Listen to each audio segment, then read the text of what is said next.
William S. Knudsen found himself in a Pentagon conference room in May 1940, confronting a group of incredulous Army generals who clearly believed he had taken leave of his senses. This 61-year-old Danish immigrant, a man who had ascended from the humble beginnings of a bicycle mechanic to the esteemed position of president of General Motors, had just articulated a commitment that seemed utterly fantastical. He boldly declared his capability to manufacture tanks with the same efficiency and scale that Detroit applied to producing Chevrolets. Thousands of these formidable machines would stream off assembly lines at a pace so rapid that the sheer volume would defy conventional understanding. The idea of constructing such complex military hardware with the swift, repetitive rhythm of an automotive factory was an entirely novel, even preposterous, notion to the military establishment. A ripple of skeptical glances passed among the generals, with one even openly chuckling at the audacity of the proposition. America's entire tank output for the year 1940 had barely reached a paltry 331 units. Knudsen, however, was proposing the fabrication of hundreds of tanks each month, originating from automobile factories operated by ordinary civilians, who possessed no prior experience with military vehicles. Yet, Knudsen was not engaging in hyperbole.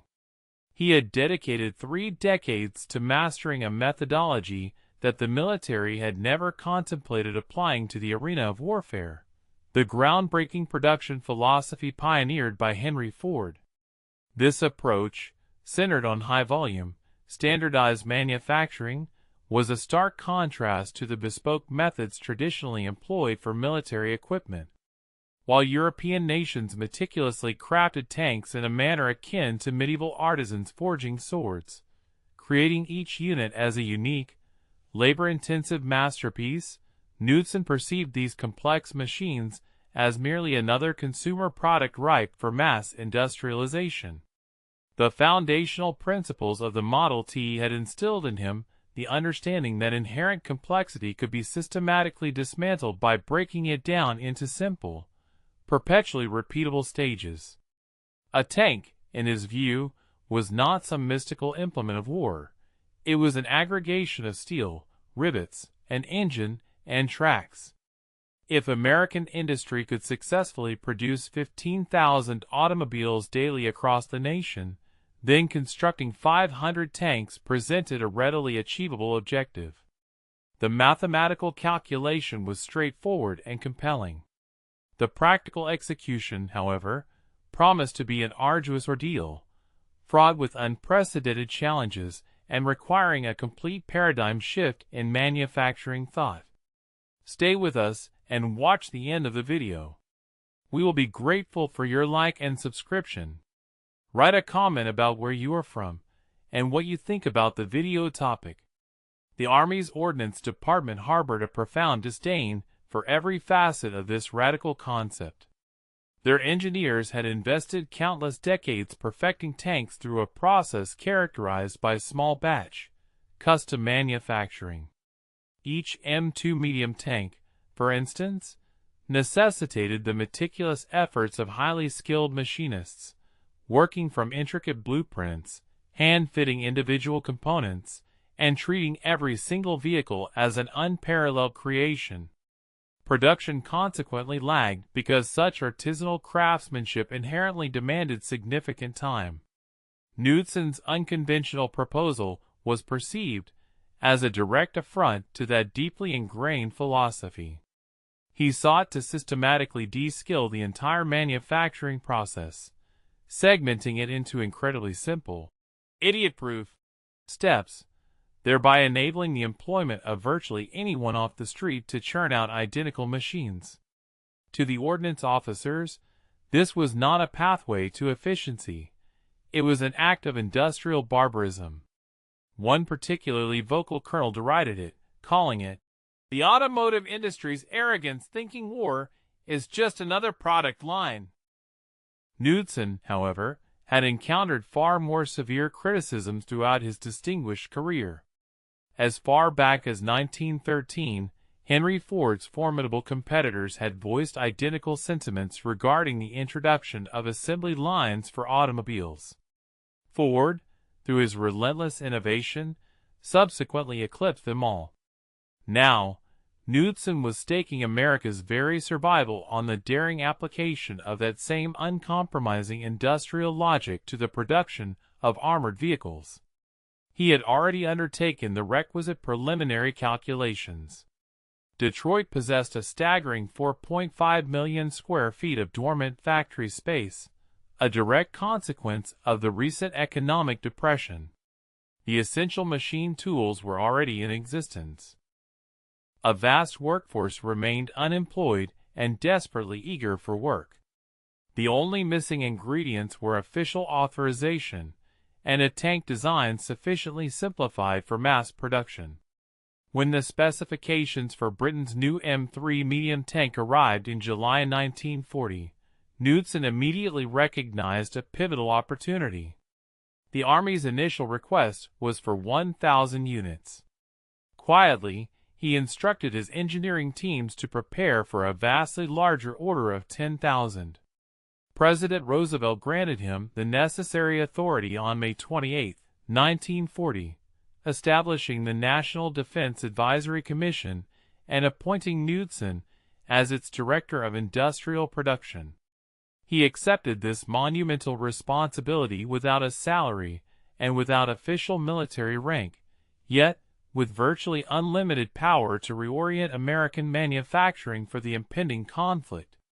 Knudsen departed the White House meeting and immediately placed a call to Detroit. He declared that Chrysler's dedicated tank arsenal would commence construction within 90 days. He then set an ambitious target that made even his own engineers apprehensive: the production of one tank every hour within 2 years. This was not merely a goal, it was an uncompromising demand. Either American industry would achieve this seemingly impossible feat, or the formidable Nazi war machine would become unstoppable. There existed no viable middle ground. The critical race had begun, and Knudsen had just committed to winning it using a civilian workforce that, at that moment, had no concept of what a tank even looked like. The devastating attack on Pearl Harbor instantly transformed the entire landscape. On December 8, 1941, Knudsen's meticulously crafted theoretical production plans transitioned into America's sole lifeline. The telephone lines at the War Production Board became incandescent with activity as factory managers across Michigan, Ohio, and Pennsylvania received identical, urgent directives. Cease production of whatever you are currently manufacturing and immediately commence building tanks. Now! The Cadillac plant in Detroit, previously engaged in stamping luxury car fenders, was suddenly expected to forge massive tank turrets. Fisher Body, renowned for its sleek automobile curves, received blueprints for robust armored hulls. No one had ever undertaken such a radical conversion before. There was no pre-existing manual titled, "How to Convert Your Buick Factory into an Armory in 3 Weeks."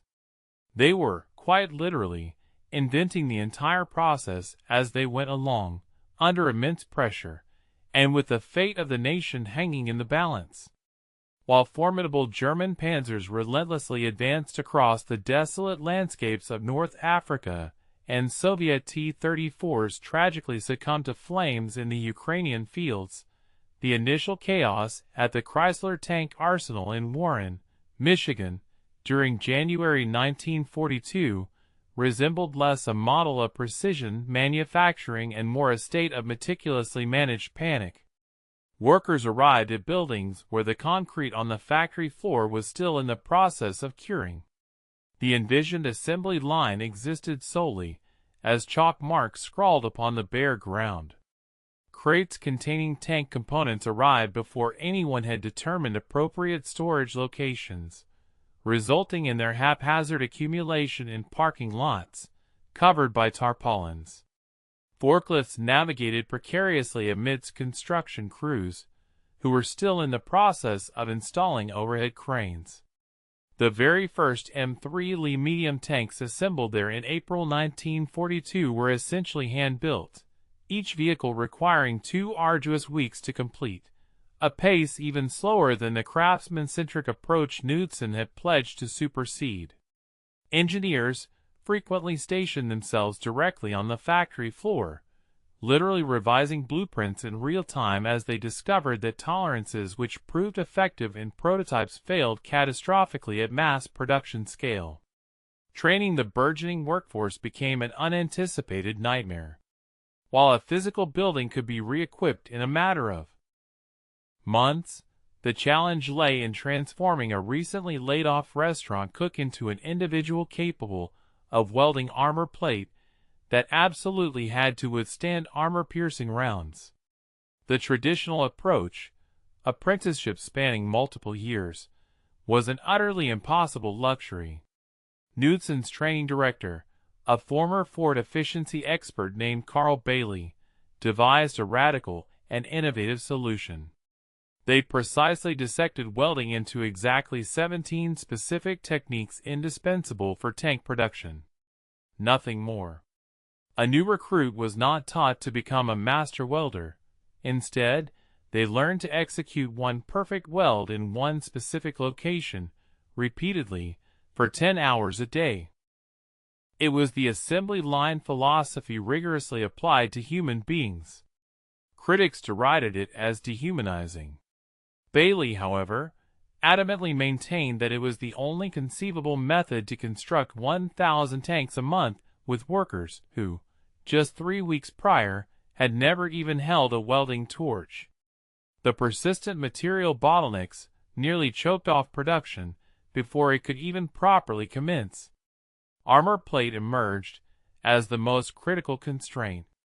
Only a select handful of American steel mills possessed the immense rolling capacity required to produce the thick, hardened steel essential for tank hulls, and these facilities were already severely backlogged supplying the nation's burgeoning shipyards.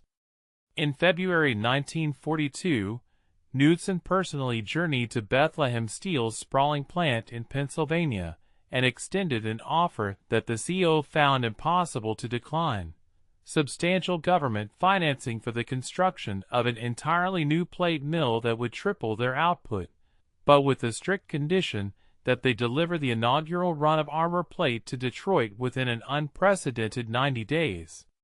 Remarkably, they accomplished it in a mere 87 days. Meanwhile, the critical shortage compelled engineers to adopt highly creative solutions. The M3's riveted construction, which traditionalists had vehemently insisted upon, quickly became a significant liability. Rivets consumed considerable time and necessitated pre-drilled holes with exacting precision tolerances. Welding, while inherently faster, demanded a higher degree of skill. The pragmatic compromise involved accelerating welding training, simplifying the designs of the joints, and reluctantly accepting a 15% reject rate that the stringent quality control measures would inevitably identify. By March 1942, the Chrysler line finally began to achieve a consistent rhythm, producing 4 M3 Lees per day. While still far from Knudsen's ultimate vision, it represented tangible, crucial forward momentum. Then, the Army once again dramatically altered the requirements. They now desired the new M4 Sherman instead. This design was undeniably superior, but it presented completely different production requirements. Every jig, every specialized tool, every meticulously developed training program built around the M3 instantly became obsolete. Knudsen, however, remained unfazed. He had anticipated such an eventuality. War, he understood, does not accommodate perfect conditions. One either adapts swiftly or suffers defeat. The retooling process commenced immediately, even as M3s continued to roll off the existing line. 2 distinct assembly lines, 2 different tank types, housed within a single factory, with absolutely zero margin for error. This was the stark reality of industrial warfare, American style. The M4 Sherman, which initially arrived on blueprint paper in August 1941, was a 30-ton mechanical nightmare from the perspective of mass production. It comprised approximately 8,000 distinct individual parts, a figure that did not even account for the 50,000 rivets utilized in some of its variants. The Wright R-975 radial aircraft engine alone contained 847 separate components. The complex transmission required 23 precision gears, each machined to incredibly tight tolerances of 1/1000th of an inch. The vertical volute suspension system utilized 48 bogie wheels per tank, every single one necessitating individual rubber cushioning. Army Ordnance had meticulously designed it for unparalleled battlefield superiority, not for streamlined factory efficiency. Knudsen's engineers, upon reviewing the daunting specifications, immediately recognized that their critical task was surgical: to meticulously dissect this formidable beast, simplify every conceivable aspect, and render it so straightforward that even an untrained individual could assemble a section without error. The pivotal breakthrough emerged from a brilliant GM engineer named John Whiteley, who had dedicated 2 decades to designing Cadillac transmissions. He convened the team in September 1941 and, with a piece of chalk, sketched a radical concept on a blackboard to approach the Sherman not as a single, monolithic integrated machine, but rather as 7 major sub-assemblies that could be constructed simultaneously in disparate locations and then expertly married together during final assembly. These distinct components included the hull, turret, engine, transmission, suspension, electrical system, and armament. Each of these critical sub-assemblies would possess its own dedicated production line, all feeding into the main artery of the final assembly process.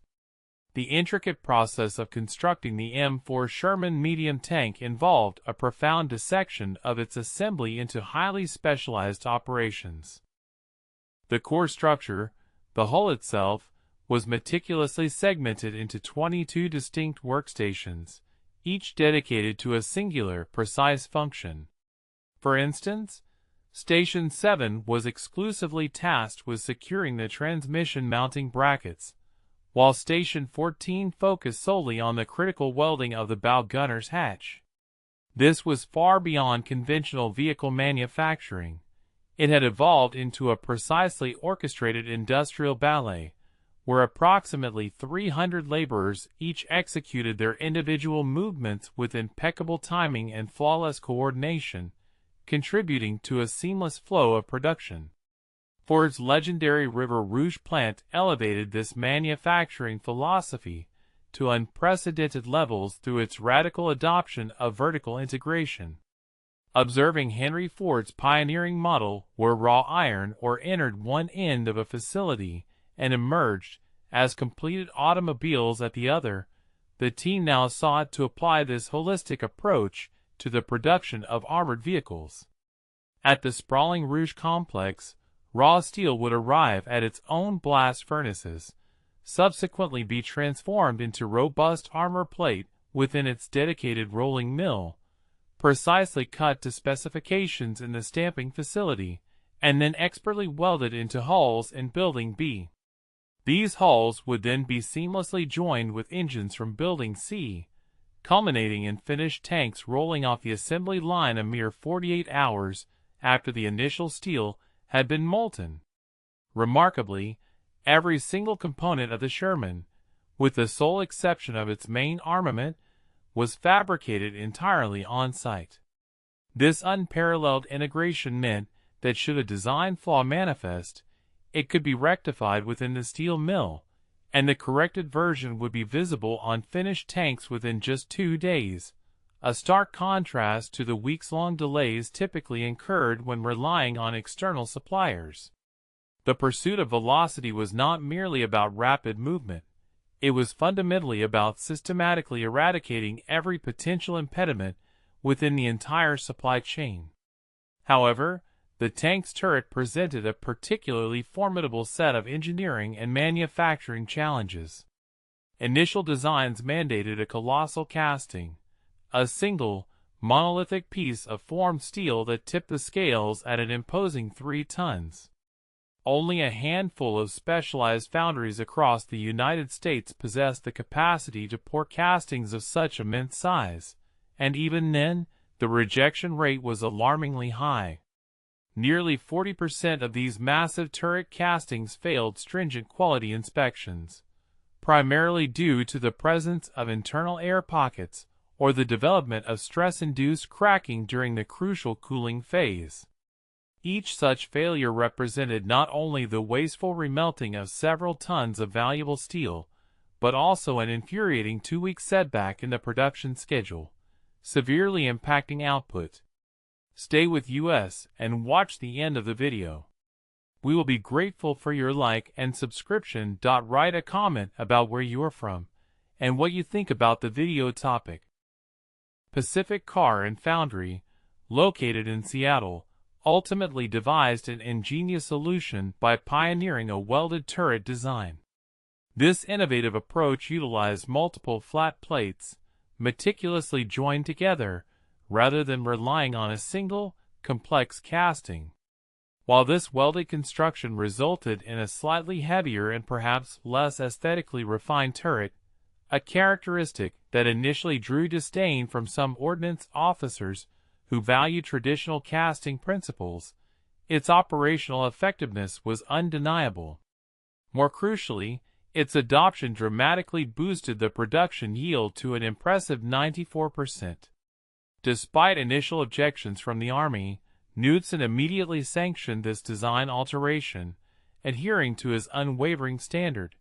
Tanks actively engaged on the battlefield were infinitely preferable to theoretically perfect designs confined to blueprints. That singular metric guided all his decisions. The principle of standardization rapidly ascended to the status of religious doctrine, as numerous factories commenced the production of Sherman tanks. Major industrial players such as Chrysler, Fisher, Ford, Federal Machine, Pacific Car, Press Steel, and Baldwin Locomotive each initially harbored aspirations of implementing their own minor design enhancements. Chrysler, for example, believed its transmission design was superior, while Fisher advocated for a different engine mounting configuration. Knudsen, however, ruthlessly suppressed these impulses. His mandate was absolute. Every single factory would construct identical Shermans, adhering to precisely the same specifications, utilizing identical tooling, and following identical manufacturing processes. The interchangeability of parts was paramount. A transmission produced in Detroit had to flawlessly integrate into a hull fabricated in Chicago, irrespective of its origin. This uncompromising stance was not born of engineering arrogance, but rather from the stark realities of battlefield logistics. When a Sherman suffered a thrown track in the harsh terrain of North Africa, the repair crew simply did not possess the luxury of time to ascertain its manufacturing plant before retrieving replacement components. Standardization ensured that a tank damaged on a Monday could be fully operational and back in the fight by Tuesday, whereas any deviation in design meant certain death for the crews involved. The vast influx of workers who streamed through factory gates in early 1942 bore little resemblance to the cadre of precision machinists that Army strategists had initially envisioned constructing their sophisticated tanks. Individuals like Anna Kowalski, who had been serving coffee in a Detroit diner just 2 weeks prior, suddenly found herself expertly welding hull plates on Chrysler's demanding production line. James Washington, a 58-year-old sharecropper from Alabama, whose prior experience extended no further than operating a mule-drawn plow, was now tasked with installing intricate transmission assemblies. Margaret Chen, a woman barely 5 feet tall, skillfully navigated the confined spaces within turret compartments to meticulously wire complex electrical systems, areas that engineers had presumptuously assumed only smaller men could access. By mid-1942, over 40,000 individuals were engaged in Sherman production across multiple facilities, and a staggering 65% of them possessed absolutely no prior manufacturing experience. Knudsen had presciently anticipated this demographic shift. His philosophy was clear: wars are not won by passively awaiting the emergence of a highly skilled workforce. Rather, one must actively cultivate expertise from whomever is available. The training regimen devised by Bailey was exceptionally efficient precisely because it abandoned the conventional notion of nurturing well-rounded craftsmen. On her very first day, Anna was not burdened with theoretical welding principles, complex metallurgical concepts, or the optimal torch angle for a multitude of materials. Instead, she was taught one singular weld, the crucial vertical seam where the hull side met the hull bottom on the M4A3 variant.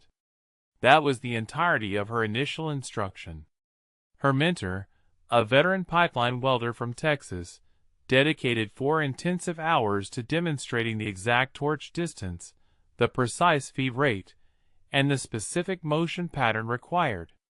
She then spent an additional 8 hours practicing on scrap metal, relentlessly perfecting her technique until the weld bead she produced was identical, every single time.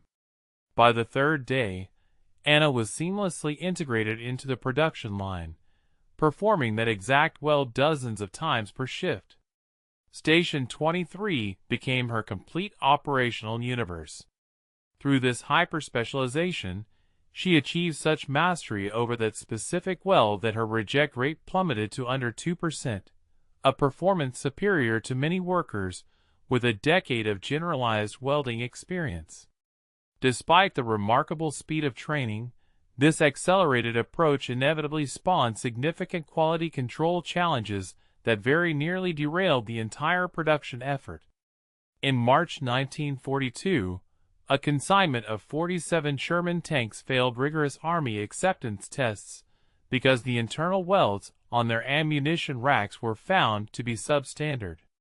These faulty welds were prone to fracturing under sustained firing vibrations, a critical defect that could potentially detonate the tank's own shells and prove lethal to its crew. Investigators traced the root of the problem to a single training class where the instructor, overwhelmed by the sheer volume of 200 new recruits, had regrettably cut corners on teaching the vital aspect of proper penetration depth.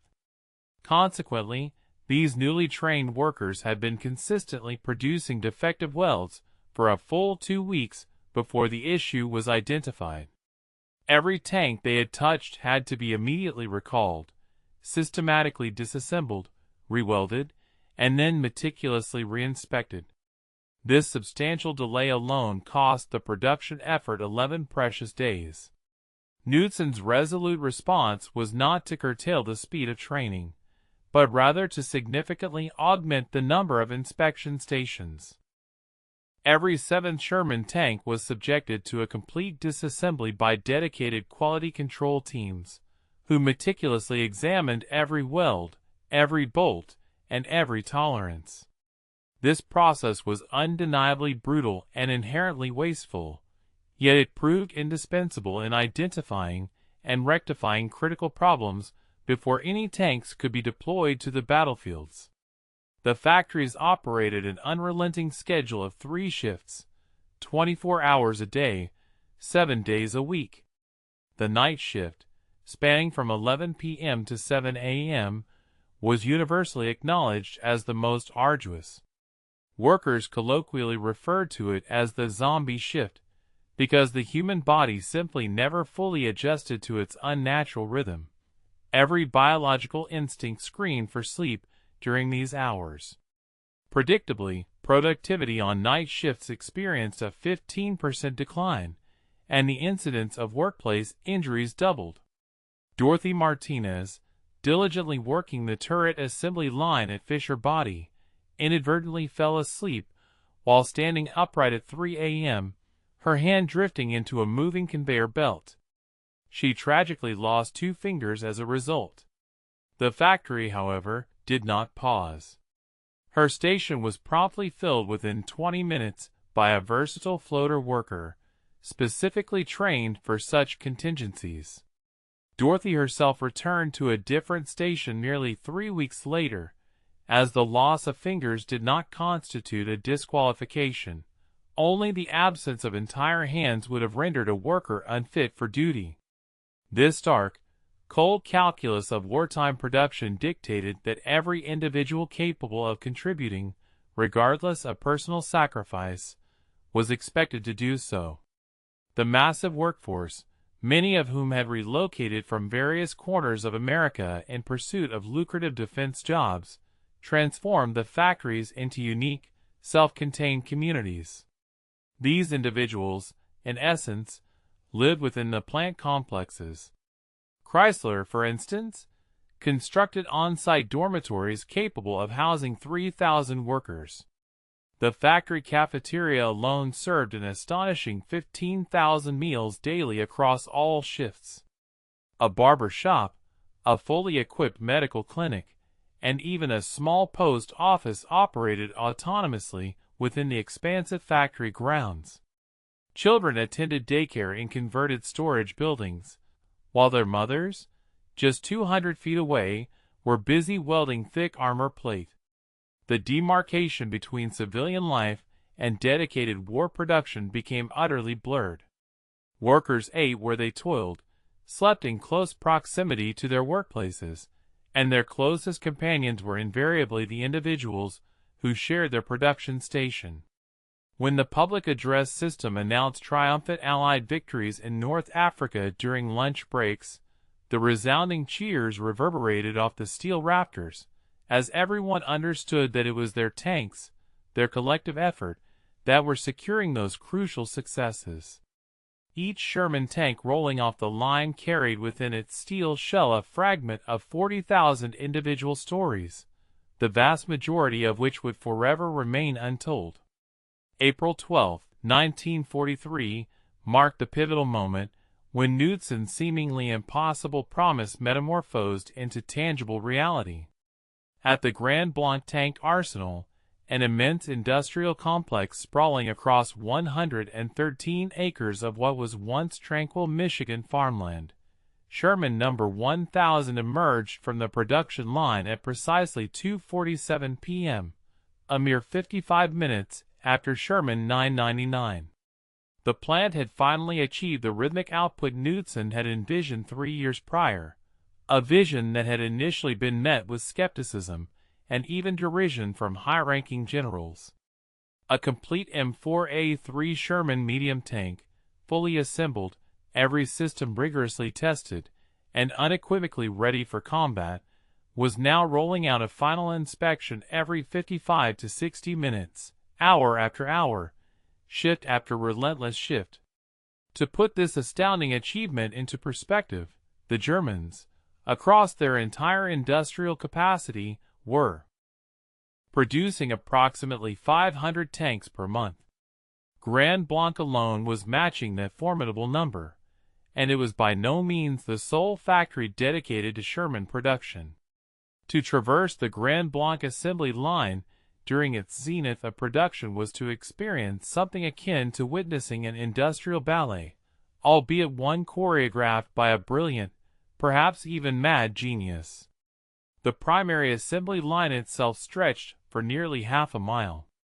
Overhead conveyor systems meticulously transported major components, hulls, turrets, engines, in perfect, synchronized motion. Every 6.5 feet of linear progression on the line represented precisely 1 minute of dedicated production time. At the very commencement of the line, raw, newly welded hulls arrived from the fabrication building, still radiating residual warmth from their final welds. Workers at Station 1 were allotted a stringent 55 seconds to securely bolt the transmission mounting frame into place before the hull seamlessly advanced to Station 2. There was no sense of frantic haste. Rushing inevitably led to errors. Instead, Every single motion was meticulously optimized, down to the specific hand used to grasp each individual bolt. The workers themselves moved with the same mechanical precision as the formidable machines they were assembling, having repeated these identical, highly specialized motions 400 times per shift, day after day, for months on end. Times per shift for many months. The sophisticated suspended track assembly system emerged as the most distinctive and impactful advancement on the production line. Previously, the traditional fabrication of tanks necessitated human laborers to physically hoist and accurately place the substantial track segments, a task that was not only exceedingly arduous but invariably impeded the overall pace of manufacturing and frequently caused debilitating spinal injuries among the workforce. However, the ingenious engineers at Grand Blanc devised a revolutionary solution. They suspended these heavy tracks from a network of ceiling-mounted cranes, meticulously synchronized to advance alongside the main assembly line. Consequently, as each Sherman chassis progressed through the facility, its corresponding track sections were precisely lowered at the opportune moment, when the suspension bogies were fully prepared to receive them. Skilled personnel then expertly guided these tracks into their designated positions, utilizing specialized pneumatic tools to rapidly secure the connecting pins within a mere 90 seconds. A process that once demanded a strenuous 45 minutes of manual exertion was thus dramatically reduced to under 2 minutes. This singular, transformative innovation, when replicated across 8 distinct workstations, resulted in a cumulative saving of nearly 6 hours for every tank produced. Extrapolating this efficiency gain across a daily output of 16 tanks meant that, purely through enhanced operational efficacy, an entire additional battalion of armored vehicles could be manufactured each week. The critical juncture of the engine marriage station represented a pivotal point where all components either flawlessly integrated or catastrophically failed. Here, the formidable Continental R975 radial engine, a behemoth weighing 1,100 pounds, had to be meticulously joined with the transmission, along with its intricate network of fuel lines, oil lines, coolant lines, the electrical harness, and the exhaust system, all compressed into an exacting 12-minute time frame. A quartet of skilled operatives meticulously encircled each tank, executing a rigorously choreographed sequence of actions. The first worker expertly lowered the massive engine using an overhead hoist, while the second worker precisely guided it onto its designated mounting studs. Simultaneously, the third worker diligently connected the transmission coupling, as the fourth worker swiftly managed the various electrical connections. Remarkably, these individuals operated in complete silence, relying solely on precise hand signals. The cacophony of the factory floor, a relentless barrage of hammering, welding, engine testing, and screeching metal, rendered any verbal exchange utterly impractical. The repetitive execution of this precise sequence had instilled such profound muscle memory that verbal communication had become entirely superfluous, each team member instinctively anticipating the subsequent actions of their colleagues. In this high-stakes environment, the pursuit of stringent quality control transcended mere protocol, becoming an almost sacred doctrine, for it was understood that rapid production lacked any true value without unwavering reliability. Consequently, every single tank manufactured at the Grand Blanc facility was subjected to an arduous trial known colloquially as the death run. This formidable 3-mile proving ground, situated directly on the factory premises, incorporated a daunting array of challenges: treacherous mud pits, precipitous inclines, abrupt turns, and a variety of obstacles, all meticulously engineered to push every operational system to its absolute limits. During this rigorous assessment, engines were compelled to operate at maximum throttle, transmissions were cycled through every gear under immense load, and suspensions were forced to absorb impacts precisely simulating the brutal conditions of a combat zone. Should any component exhibit a failure, be it a subtle oil leak, an audible transmission grind, a thrown track, or an electrical malfunction, the affected Sherman was instantly withdrawn from the line. The specific defect was then meticulously traced back to its originating workstation, and the responsible technician was immediately subjected to corrective retraining, ensuring swift resolution and continuous improvement. We invite you to stay with us and watch the end of this video for more fascinating insights. We would be truly grateful for your like and subscription. Please also share a comment below, letting us know where you are from and what your thoughts are on this compelling video topic. The initial testing phase consistently yielded a rejection rate of approximately 8%, indicating that roughly 1 out of every 12 tanks did not meet the stringent operational standards. However, these small percentage of initial failures served a crucial purpose, ensuring that the remaining 92% of tanks successfully deployed to North Africa, Italy, and eventually the battlefields of Normandy, possessed systems that had been rigorously validated under extreme stress. Indeed, there was a profound collective aversion to having one's professional reputation linked to a tank that faltered in combat due to insufficient preparation or inherent flaws. By the summer of 1943, the collective output of American Sherman tanks from all manufacturing facilities reached an astonishing 2,020 units in July alone. This singular month's production volume notably surpassed the entirety of German tank manufacturing for the entire year of 1941, underscoring a dramatic disparity in industrial might. The visionary assembly line concept had, without question, delivered precisely what Knudsen had pledged, transforming the immense American industrial capacity into an irresistible torrent of armored vehicles. Soviet military officers, upon visiting the Detroit factories, were reportedly rendered speechless as they observed Shermans emerging with metronomic precision, subsequently relaying to Stalin that the sheer scale of American production capability defied rational comprehension. Similarly, the British forces, beneficiaries of thousands of Shermans via the Lend-Lease program, found themselves reorganizing and rebuilding entire armored divisions centered around these American-made tanks, acknowledging their own inability to rival such prodigious output. The achievement of the 60-minute Sherman transcended a mere feat of manufacturing efficiency. It marked a pivotal instant when industrial capacity itself manifested as a strategic weapon, possessing a more decisive impact than any conventional firearm. However, a sobering telegram from North Africa reached Knudsen's office on February 18, 1944, conveying intelligence of a nature so grim it threatened to transform bustling assembly lines into silent graveyards of ambition.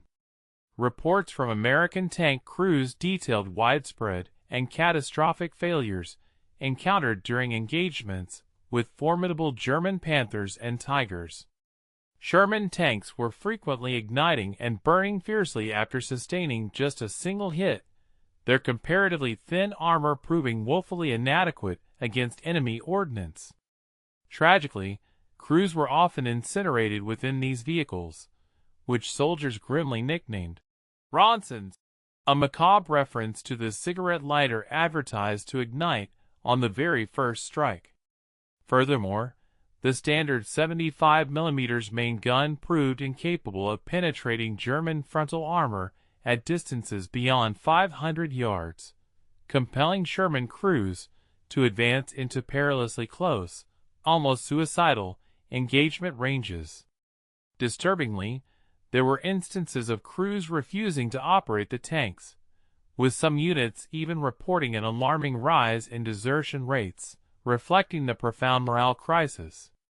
The military command urgently required immediate solutions, recognizing that halting the relentless production schedule for a comprehensive redesign was simply not a viable alternative. With factories consistently churning out 1,500 Shermans each month, General Eisenhower's strategic imperative for the impending Normandy invasion demanded every single unit. Consequently, the dedicated engineering team at Chrysler found themselves confronted with a seemingly intractable dilemma: how to rectify critical vulnerabilities within the tanks without interrupting the continuous flow of the assembly line. A complete overhaul or redesign was unequivocally ruled out, given the mere 4 months remaining until D-Day, and the absolute necessity for tanks already in the production pipeline to arrive in Europe fully prepared for combat. Remarkably, the genesis of a viable solution emerged directly from the battlefield reports themselves. Frontline crews, driven by desperation, were improvising their own enhancements, ingeniously welding spare track sections onto the hull fronts to bolster armor protection, strategically sandbagging vulnerable ammunition storage compartments, and even affixing logs and spare wheels as makeshift defensive measures. This observation sparked a crucial insight. If soldiers were capable of modifying tanks in active combat zones using salvaged materials, then perhaps the manufacturing facilities could institutionalize and systematize these very modifications directly within the production process. Thus, the innovative concept of midstream retrofitting was conceived, a revolutionary approach that permitted alterations to the product as it traversed the assembly line, critically without any interruption to the established manufacturing rhythm. The immediate priority for modification was the ammunition storage system, identified as the most critically lethal design flaw. In earlier Sherman models, 75mm shells were stowed vertically along the hull sides, a configuration that facilitated ease of loading but proved devastatingly catastrophic when struck by enemy fire. Incoming penetrating rounds would often directly impact the ammunition, triggering instantaneous detonations powerful enough to hurl turrets 30 feet into the air. Responding to this dire vulnerability, in March 1944, engineers comprehensively redesigned the storage method, opting to position shells flat on the hull floor, ensconced within protective water jackets, a system termed wet stowage, specifically designed to absorb heat and effectively suppress fires. Integrating this significant alteration mid-production necessitated the addition of 3 entirely new workstations to the existing assembly line, all while scrupulously maintaining the overall production pace. Specifically, Station 31A was designated for the installation of the innovative water jacket systems. Station 31B was responsible for repositioning the ammunition racks, and Station 31C meticulously tested the water circulation integrity. This adaptive process meant that tanks commencing their journey down the line on a Monday still featured the older storage design, whereas those completing the line by Friday were equipped with the enhanced wet stowage system, all achieved without any detrimental gap in production. The impact was profound. Battlefield survival rates for Sherman crews and tanks equipped with wet stowage dramatically escalated from 60% to an impressive 85%. Addressing the inherent armor deficiency presented a considerably greater challenge, primarily due to the immutable principle that meaningful protection invariably entails an increase in vehicle weight. Such an increase in mass, in turn, would necessitate extensive redesigns of the suspensions, engines, and transmissions, an impractical undertaking under wartime constraints. The pragmatic compromise arrived at was applique armor, a system of bolt-on plates that could be affixed by crews in the field, tailored to specific mission requirements. Fisher Body meticulously developed standardized kits comprising these additional protective elements: frontal hull plates that augmented armor by a crucial 1-inch, supplementary turret cheek plates, and even protective track guards. These specialized kits were produced independently and subsequently shipped alongside the tanks, empowering field commanders with the flexibility to configure their Shermans for diverse tactical roles. For instance, tanks designated for leading assaults received the maximum available armor, while exploitation units prioritized reduced weight for enhanced speed. While perhaps not an aesthetically elegant solution, its efficacy was undeniable. Crucially, this approach succeeded without necessitating a fundamental redesign of the base Sherman, thereby ensuring that the 6,000 tanks already in the production pipeline did not become instantly obsolete. The integration of the more potent 76mm gun upgrade presented the most formidable production challenge yet. Although this new high-velocity armament possessed the critical capability to effectively engage German heavy tanks, its adoption demanded an entirely distinct turret, one that was notably larger, heavier, and incorporated significantly modified recoil systems. The Ordnance Department initially insisted on an immediate and complete transition of all new production to this 76mm variant. However, Knudsen's team vehemently resisted this proposal, arguing that retooling turret manufacturing across multiple factories would incur a prohibitive cost of 6 weeks of output, equating to approximately 2,000 tanks that would consequently fail to reach Europe in time for the crucial Normandy invasion. The eventual compromise was both harsh and pragmatically necessary: a strategy of split production. The Chrysler assembly line would maintain its full-speed production of 75mm Shermans, while the Fisher line would deliberately reduce its pace by 30% to undertake the necessary retooling for the 76mm variants. While this approach entailed a temporary reduction in combined output, it crucially ensured that the overall production flow would not cease entirely. By June 1944, both versions of the Sherman were being manufactured concurrently, thereby furnishing battlefield commanders with crucial tactical options rather than imposing a singular solution for all combat scenarios. This extensive adaptation process ultimately underscored a fundamental truth that Knudsen had grasped from the outset: industrial assembly lines were not immutable, rigid mechanical constructs, but rather dynamic, living processes capable of profound evolution when subjected to intense pressure.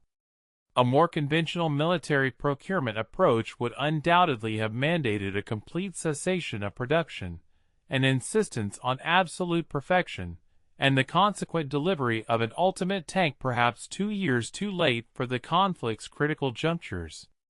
In stark contrast, the guiding philosophy of the assembly line was encapsulated by the maxim: maintain continuous construction, resolve issues incrementally, and trust that sheer volume will generate strategic opportunities that unattainable perfection never could. Indeed, a Sherman equipped with wet stowage and applique armor, while undeniably not superior to a German Panther in a direct, one-on-one engagement, represented a far more valuable asset. The arrival of 5 such Shermans in a given month demonstrably outweighed the theoretical superiority of a single, perfect tank that might never materialize. Thus, the production line relentlessly continued its operation, the necessary modifications were consistently implemented, and, most critically, the tanks steadfastly reached the soldiers who desperately required them. In the unforgiving crucible of wartime, this became the sole, paramount metric, not the elusive ideal of perfection, but the tangible reality of presence on the battlefield. The ultimate production statistics narrate a compelling tale, one that German tank designers undoubtedly wished to remain untold. From February 1942 through July 1945, American manufacturing plants collectively fabricated an astounding 49,234 Sherman tanks. This figure, 49,234, merits slow and deliberate contemplation, for it starkly illustrates the monumental industrial disparity that ultimately determined the outcome of armored warfare in World War II. In contrast, Germany constructed approximately 6,000 Panthers, widely regarded as their finest medium tank, technically superior to the Sherman in almost every conceivable specification. They also produced roughly 1,350 Tigers, formidable and dreaded armored behemoths capable of annihilating Shermans at ranges where any counterfire proved utterly ineffective. On paper, the meticulous precision of German engineering appeared to triumph. However, on the actual battlefields, German engineering was utterly overwhelmed, effectively drowning beneath an incessant deluge of American production. For every Panther that was destroyed, a relentless surge of 3 additional Shermans invariably appeared to take its place. The immutable laws of mathematics demonstrate a clear truth: individual quality diminishes in significance when confronted with quantity that reaches truly biblical proportions. The sheer scale of tank manufacturing during the Second World War reached truly monumental, almost biblical proportions. To fully grasp this, it is essential to consider the statistical contributions of the Soviet Union. The T-34, widely regarded as potentially the finest tank design of the conflict, saw approximately 84,000 units roll off production lines. When combined, the industrial output of American and Soviet factories resulted in the creation of roughly 180,000 armored vehicles. In stark contrast, the combined efforts of Germany, Italy, and Japan yielded only about 50,000 tanks. This disparity meant the Axis powers were engaged in a grueling 3-front war against adversaries who were producing tanks at nearly 4 times their collective rate, a numerical disadvantage that proved insurmountable. German tank crews frequently recounted the profound psychological trauma of their encounters, describing the horror of successfully destroying 5, 6, or even 7 Sherman tanks in a single engagement, only to experience a fleeting sense of triumph before witnessing 10 more armored behemoths cresting the hill behind them. This stark reality rendered tactical superiority strategically inconsequential when the enemy possessed the capacity to absorb losses that the Germans simply could not. Every Sherman tank that was brewed up, a grim term for being set alight or destroyed, represented perhaps a mere 2 hours of American industrial production capacity. Conversely, every Panther tank loss signified a catastrophic depletion of 2 weeks' worth of invaluable German resources, a loss they would never be able to recoup. This overwhelming advantage in replacement rates utterly shattered the core tenets of German armor doctrine. Panzer divisions in 1944 had been meticulously designed around the principle that technologically superior tanks, expertly handled by highly experienced crews, could decisively defeat numerically larger forces through sheer tactical brilliance. This approach had proven effective in the early campaigns in Poland, France, and the initial stages of the Russian front. When German tanks were cutting-edge, their crews were impeccably trained, and logistical networks could reliably sustain their units. However, by late 1944, these fundamental assumptions had completely disintegrated. A panzer division that suffered the loss of 30 tanks in battle might face an agonizing 3-month wait for replacements, a direct consequence of German factories' inability to maintain pace with the demands of the front. In stark contrast, an American armored division that sustained the loss of 50 Shermans would receive full replacements within a mere 2 weeks, and sometimes even within a matter of days. Units that, by all conventional military logic, should have been rendered combat ineffective after heavy engagement were often back at full strength before German intelligence agencies could even update their casualty reports. The Americans were not achieving victory through superior tactics alone. They were winning through the relentless, crushing force of industrial inevitability. Please stay with us and watch the end of the video. We will be grateful for your like and subscription. We would also appreciate it if you could leave a comment about where you are from and what you think about the video topic. The Allied strategic bombing campaign's devastating impact on German industrial production exacerbated this already catastrophic gap. The Alkit factory in Berlin, a crucial facility responsible for manufacturing Stu-3 assault guns, was struck by B-17 bombers in March 1944 and failed to return to full production capacity for a grueling 4 months. Similarly, the Henschel plant in Kassel, which was tasked with building the formidable Tiger tanks, endured 6 separate bombing raids between September 1943 and March 1944, with each attack causing weeks of debilitating delays. Meanwhile, American Sherman production facilities never faced the threat of strategic bombing, operating instead on a relentless 3-shift daily schedule and enjoying unfettered access to an almost limitless supply of raw materials. Steel shortages, a constant torment for German industry, never once halted the prodigious output of Detroit's factories. Aluminum was abundant, and rubber, a vital commodity, flowed freely from both natural sources and burgeoning synthetic production. After 1943, this profound resource disparity meant that German factories were engaged in a desperate struggle merely to maintain their existing output levels, while American factories were relentlessly optimizing their processes to build even more faster. The logistical narrative woven by Sherman production was nearly as vital as the tanks themselves. Each Sherman tank necessitated a constant flow of spare parts, ammunition, fuel, and specialized maintenance. Equipment. American factories did not merely construct 49,234 tanks. They meticulously built the comprehensive support infrastructure required for 49,234 tanks. This included an immense inventory of spare transmission assemblies, replacement tracks, engine rebuilding kits, and a myriad of electrical components. The legendary Red Ball Express supply routes established in France after D-Day, for instance, transported an astonishing 12,000 tons of supplies daily, with a significant proportion of this monumental logistical effort dedicated to Sherman-related materials.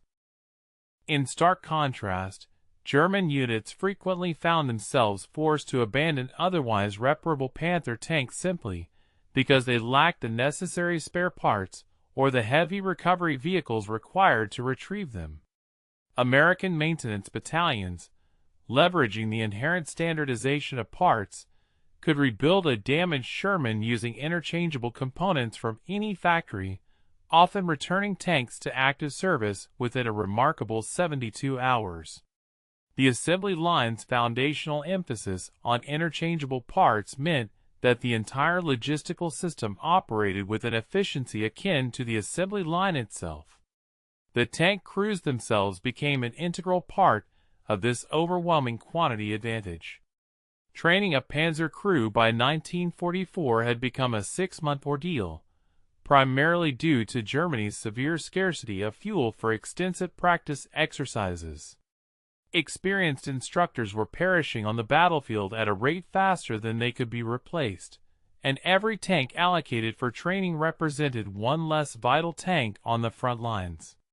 American tank training, however, benefited from an abundance of Sherman mock-ups, unlimited ammunition for practice, dedicated training facilities safely far from the combat zones, and, most crucially, ample time.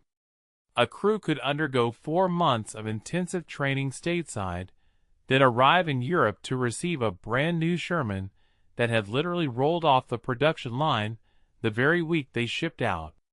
The industrial system, therefore, did not merely produce tanks. It simultaneously produced a steady stream of highly trained crews to match the relentless production rates. By 1945, The American armored force had evolved into a remarkably self-sustaining system where production, training, logistics, and replacement all moved with the same relentless, synchronized pace. Germany, confronting this kind of systematic dominance, simply never stood a chance. The Shermans did not necessarily need to be superior in every technical aspect. They just needed to keep coming, and they never stopped. William S.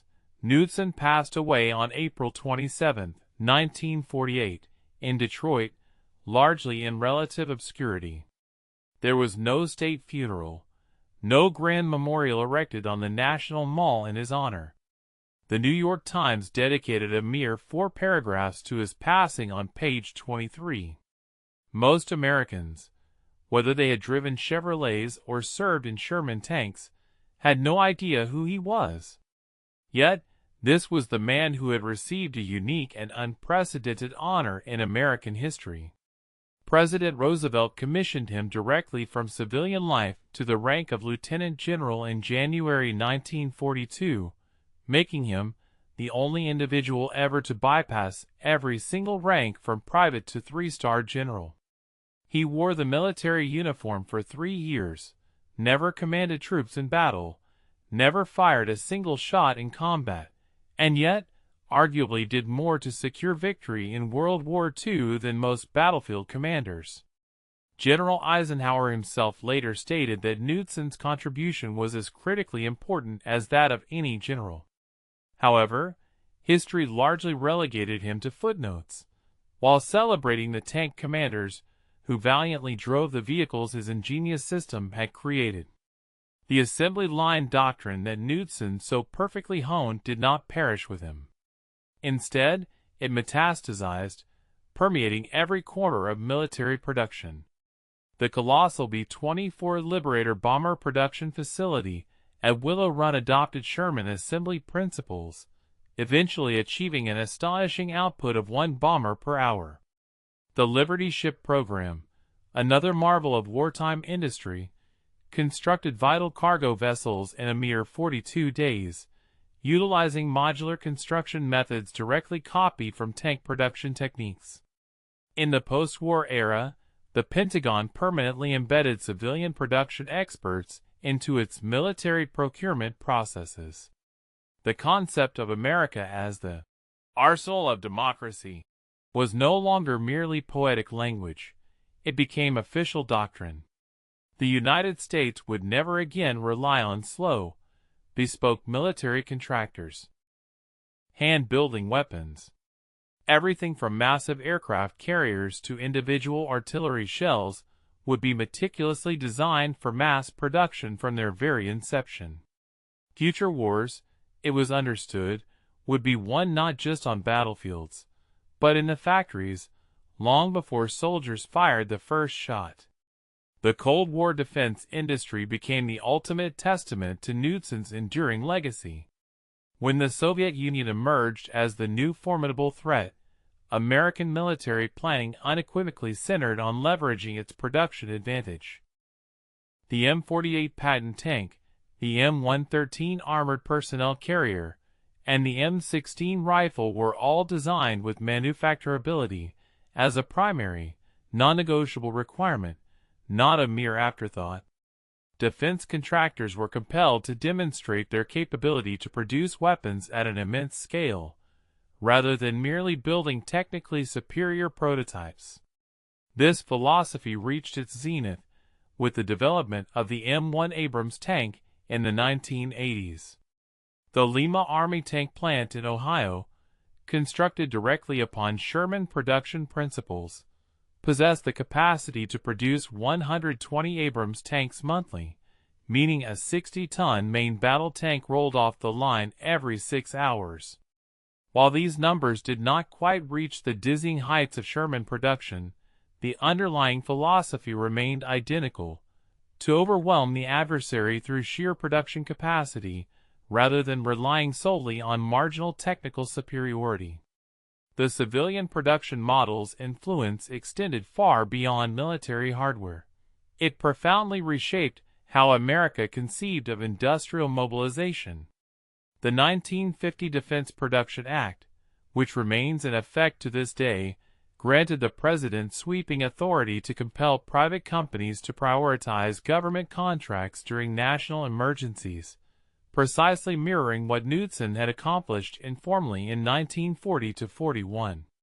The establishment of the Strategic National Stockpile, FEMA's comprehensive emergency response planning, and even the rapid production of COVID-19 vaccines in 2020–21 all utilized foundational frameworks originally developed during the intense pressures of the Sherman production crisis. The radical idea that civilian industry could be swiftly converted to emergency production, that private companies and government agencies could partner on a truly massive scale, and that speed often mattered more than absolute perfection in a crisis. These were not initially natural or widely accepted assumptions. Knudsen proved them viable at a time when most experts considered them impossible. However, this powerful doctrine came with inherent costs that few were eager to discuss.